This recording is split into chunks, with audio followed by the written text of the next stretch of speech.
Hai everyone, selamat datang di podcast Professional Academy Podcast brought to you by Digital Talent Scholarship, Ministry of Communication and Informatics. Dan bareng gue, Tunggu Adrian, yang bakalan nemenin DJers kalian selama 30 menit ke depan. Dan sekarang episode pertama perdana kita di BPSDMP Yogyakarta, dan udah hadir bareng kita ada Mas Badar Agung selaku Ketua Tim Kerja Professional Academy, dan udah ada Mas Anton Susanto selaku Kepala Balai BPSDMP Yogyakarta. Dan kita akan ngebahas apa aja terkait program-program yang ada di ProA, di DTS, dan maupun di Balai Yogyakarta. Dan kita mulai aja langsung. Sebenarnya mau tanya-tanya ke Mas Badar dulu, boleh Mas ya? Mas Badar, ini kita mau ngobrolin seputar DTS dan Professional Academy. Ini kayaknya udah hampir 5 tahun ya Mas ya? Lebih. Udah lebih ya? Boleh cerita sedikit nggak sih Mas historisnya DTS ini kok bisa sebesar ini sih Mas? Ya. Oke, DTS dulu diawali di tahun 2018. Memang fokusnya pertama kali itu adalah untuk fresh graduate atau lulusan yang belum bekerja, itu dibekali pelatihan dengan mitra Global Technology Companies dan bekerja sama juga dengan perguruan tinggi, sehingga nantinya diharapkan lulusan DTS itu bisa cepat terserap ke dunia kerja. Kemudian seiring berjalannya waktu sampai dengan 2024 ini sasarannya mencakup seluruh kalangan masyarakat, mulai dari para pemimpin dari level chief. Itu ada Digital Leadership Academy, kemudian ada juga Professional Academy untuk yang sedang bekerja, kemudian ada akademi lain seperti Fresh Graduate Academy, Vocational School Graduate Academy, Talent Scouting Academy, Thematic Academy, dan juga Digital Entrepreneurship Academy, dan juga Government Transformation Academy. Jadi itu lingkupnya sudah bisa dikatakan seluruh lapisan masyarakat, mulai dari yang tadi saya sebutkan pemimpin, kemudian ke sedang bekerja, kemudian masuk juga ke lulusan dan juga mahasiswa aktif, sampai dengan ke yang sedang berwirausaha, dan juga ke ASN, khusus untuk ASN. Khusus ASN Mas. Nah ini kan sebenarnya kalau misalnya dilihat dari DTS, dan teman-teman mungkin yang udah subscribe YouTube Professional Academy juga udah tahu ya Mas ya, ada pelatihan di Professional Academy. Sebenarnya di Professional Academy itu concern pelatihannya apa aja sih Mas? Untuk Professional Academy, karena pesertanya itu kita harapkan dari lebih banyak di kalangan industri ya, atau yang sedang bekerja, itu kita bekerja sama dengan Global Technology Companies seperti Google, AWS, Red Hat, kemudian Cisco, untuk memberikan pelatihan yang sifatnya lebih teknis, yang lebih ke arah ke arah membangun skill, hard skill bisa dikatakan itu, dan juga akan difasilitasi juga dengan program sertifikasi. Program sertifikasi Mas, gratis nggak Mas? Ya, gratis. Tapi kalau misalnya untuk tahun ini kelihatannya banyak banget peminat-peminat yang nanya ini sebenarnya gratis atau enggak ya? Terus ada atau enggak? Dan bahkan kayaknya dulu namanya online academy Mas? Ya, sebelum pandemi itu namanya online academy, karena akademi yang selain itu ada pelaksananya dilakukan secara klasikal atau tatap muka. Jadi setelah pandemi semua akademi itu pelaksanaannya sudah berubah menjadi online. Jadi kita rebranding namanya jadi Professional Academy. So far sampai sekarang tuh online semua ya Mas ya? Ya, hampir sebagian besar pelaksanaan DTS itu online. Oke. Ada juga yang offline. Oke. Kita ke Balai Jogja nih teman-teman, dan kita langsung tanya ke Mas Anton. Sebenarnya di BPSDMP Yogyakarta ini sebenarnya programnya ada apa aja sih Mas Anton?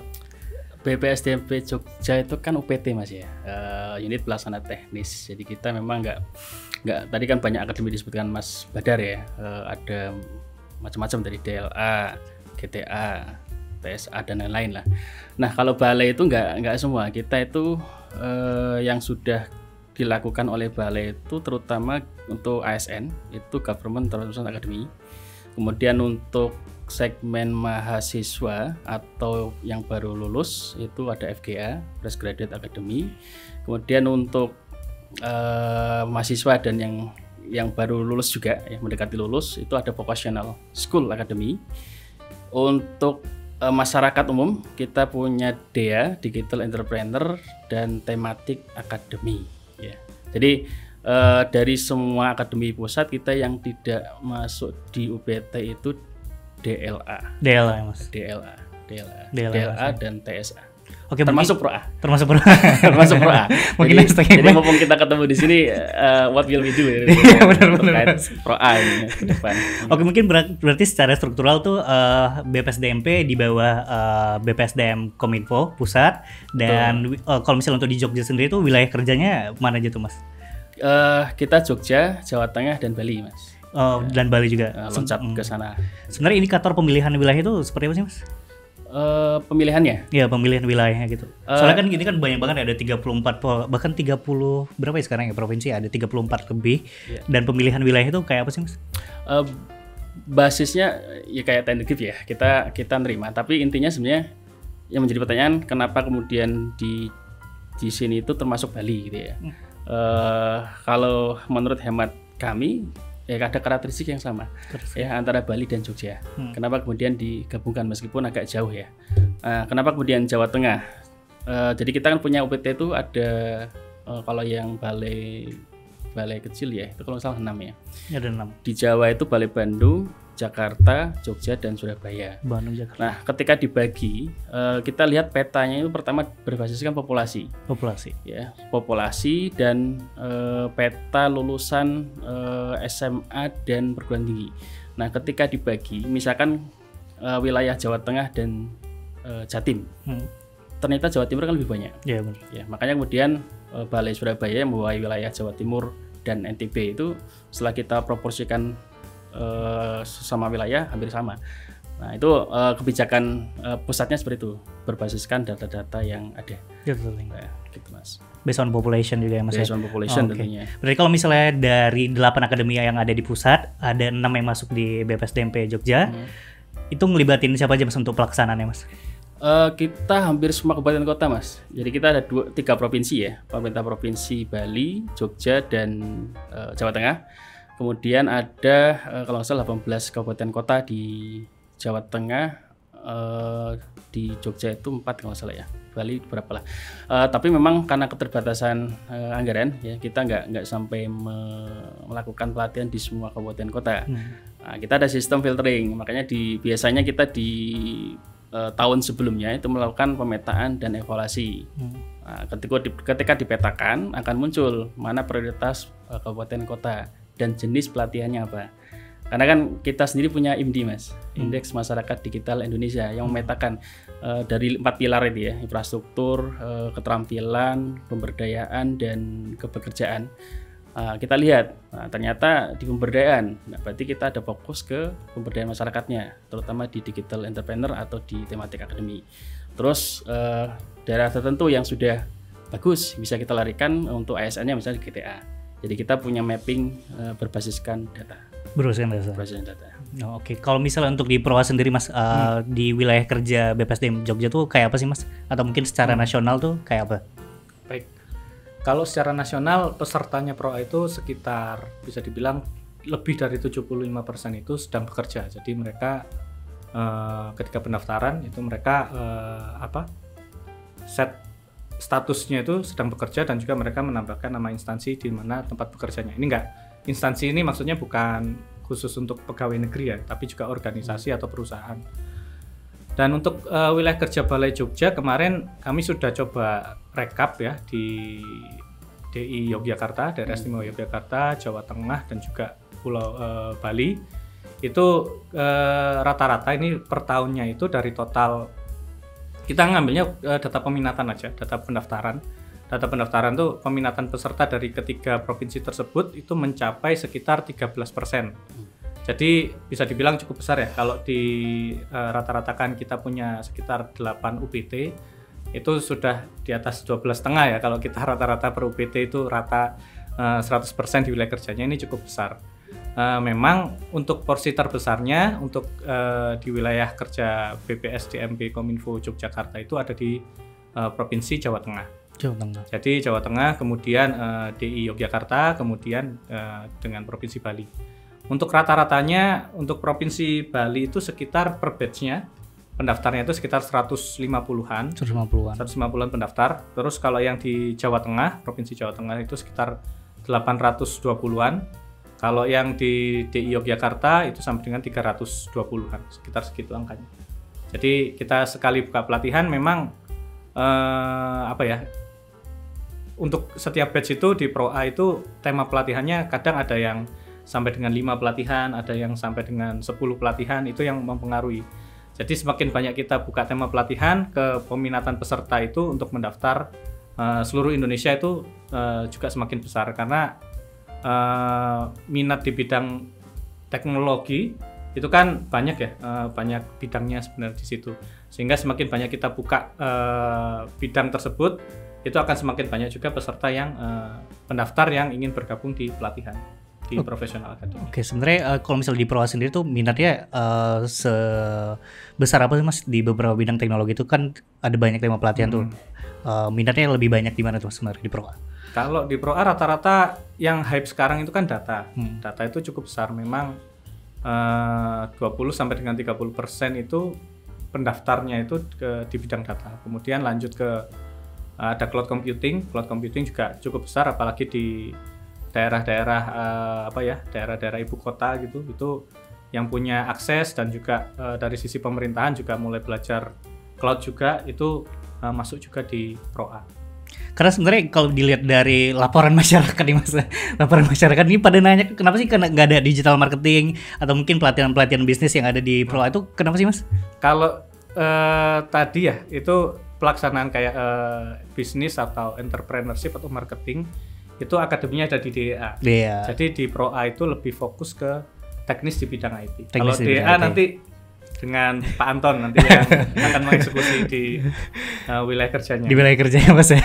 Kirain tadi mau ngajakin episode kedua dan bareng sama teman-teman DEA nih Mas. Nah ini balik ke Mas Anton soal minat tema pelatihan yang ada di Jogja itu seperti apa sih Mas? Wah kalau tanya tema pelatihan banyak ya. Banyak banget ya Mas. Masing-masing akademik kan banyak pelatihannya. Tapi memang kita kan direktif ya. Artinya pusat itu memetakan ini pelatihan-pelatihan yang bisa dipilih, nanti balai akan sesuaikan dengan kebutuhan masing-masing kabupaten kota. Tapi yang menarik sebenarnya di Pro A. Ini kan di hasil evaluasi kami ada beberapa kabupaten kota tuh, ada beberapa kota yang indeks profesionalisnya tinggi. Nah, kami sih berharap justru itu yang disentuh oleh Pro A. Karena mereka bicaranya profesional akademi. Ya. Nah, kami itu memang levelnya bukan di situ ya. Level kami itu kan misalkan ya ada media pun masih di tingkat operasional ya. GTA pun itu kan di GTA misalkan ada GPR ya untuk public relation, kemudian social media analysis itu pun masih di level yang operasional ya, di level ini. Saya kira itu Mas. Bahkan di DEA yang digital marketing level media pun ya sebenarnya masih di level belum profesional. Jadi gitu Mas. Jadi kita mah OPT. Kita berarti butuh kerja sama bareng dengan banyak pihak juga nih Mas, dan salah satunya dengan BPSDMP Jogja ya Mas ya. Nah Mas, ini udah 2024 bulan Juni. Ya mungkin kita upload di bulan Juli. Sebenarnya di Pro A sampai sekarang tuh udah ngerjain apa aja nih Mas? Oke. Kalau di Pro A kita sudah jalan 2 batch. Kita sudah deliver di batch kedua ini sekitar 7 pelatihan. Di batch pertama juga sudah jalan 7 pelatihan. Jadi total kita sekitar 14 pelatihan. Dan itu dilaksanakan sepenuhnya secara online. Dan adapun mitranya itu cukup beragam ya. Tapi rata-rata dari global technology company seperti Cisco, Alibaba, AWS, kemudian dari dalam negeri ada DigiLab, kemudian ada ID Care Universitas Indonesia. Jadi kita coba merangkul juga ya, semakin banyak partner yang bergabung memberikan pelatihan, itu dari Pro A juga menjadi semakin hidup gitu ya pelaksanaan pelatihannya. Seperti itu. Kalau misalnya di BPSDMP Jogja sendiri Mas, selama 2024 ini kan ada banyak banget tuh akademinya juga ya, ada 6 akademi juga. Udah ngerjain apa aja sih Mas di BPSDMP Jogja? Selama 2024 ya Mas ya? Udah banyak.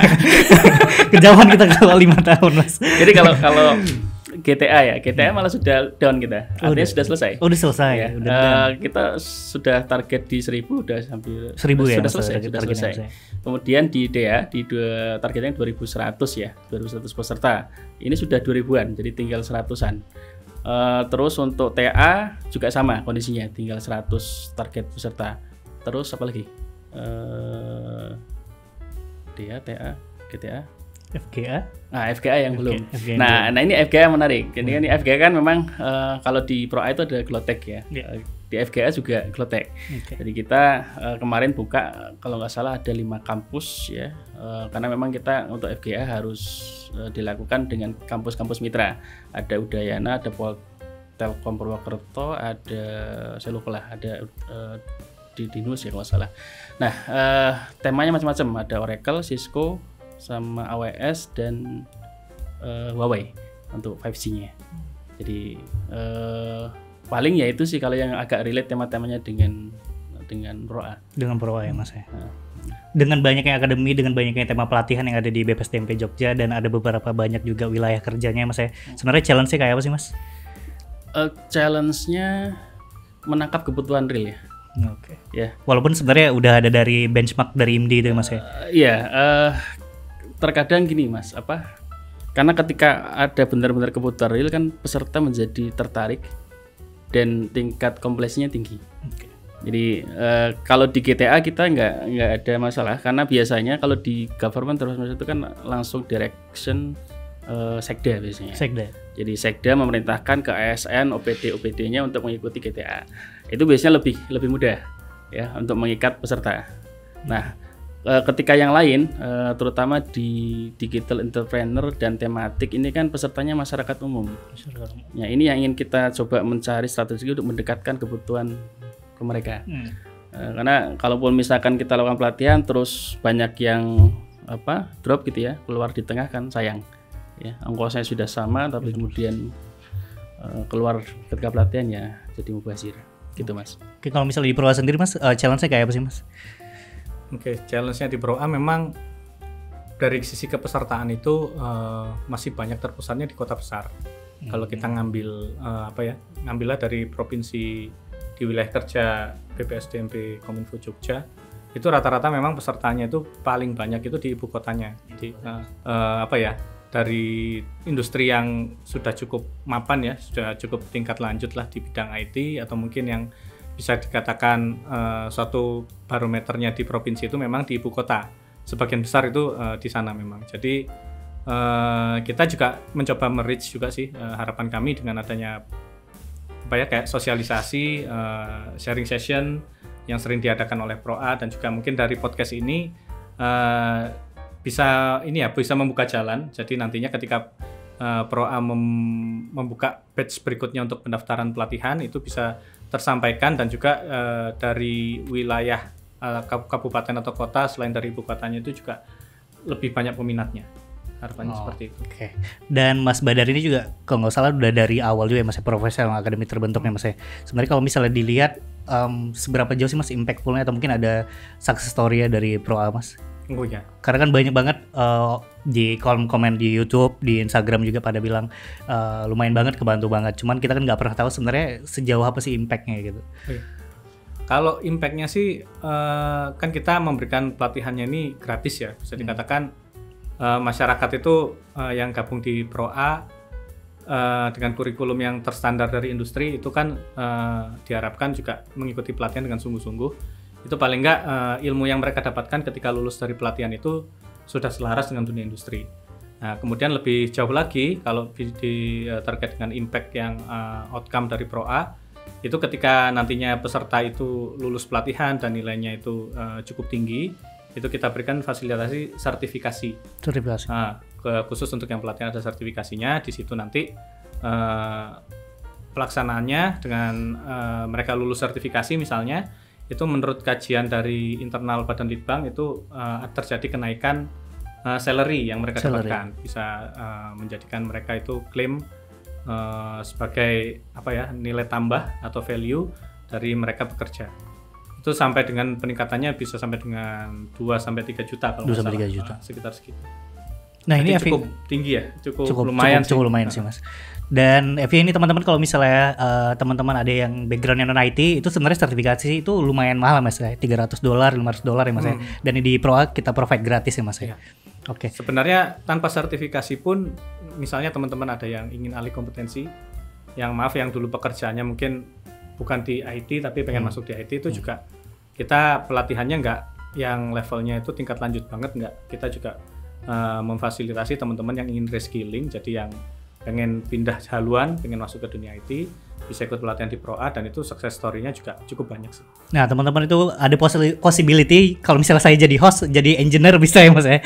Bisa ya. Nah, kalau misalnya di kalau misalnya di BPSDMP Jogja sendiri Mas, atau mungkin ada sedikit cerita dari para peserta yang ngerasa impact-nya kayak apa?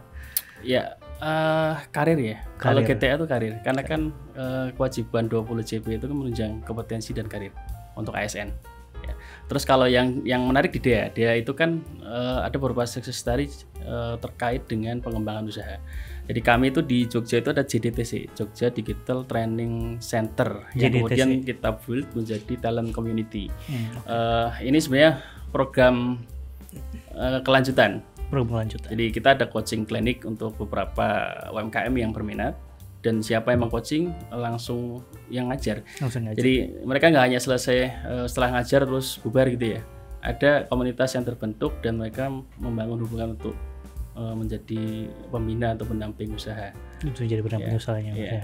Dan salah satunya ada yang berkesan nggak sih Mas, langsung cerita ke Mas Anton success story dia setelah ngikutin Secara langsung enggak ya, tapi saya dapat malah dari instruktur. dari instrukturnya Mas. Ya, misalkan ada di Kulon Progo itu ada satu Kulon Progo Mas. ya terkait pariwisata misalkan. Pariwisata. Ya awalnya nggak terekspos begitu mengikuti pelatihan kita, terutama di digital marketing ya, dan tematik akademi untuk video content creator, akhirnya naik, viewernya naik.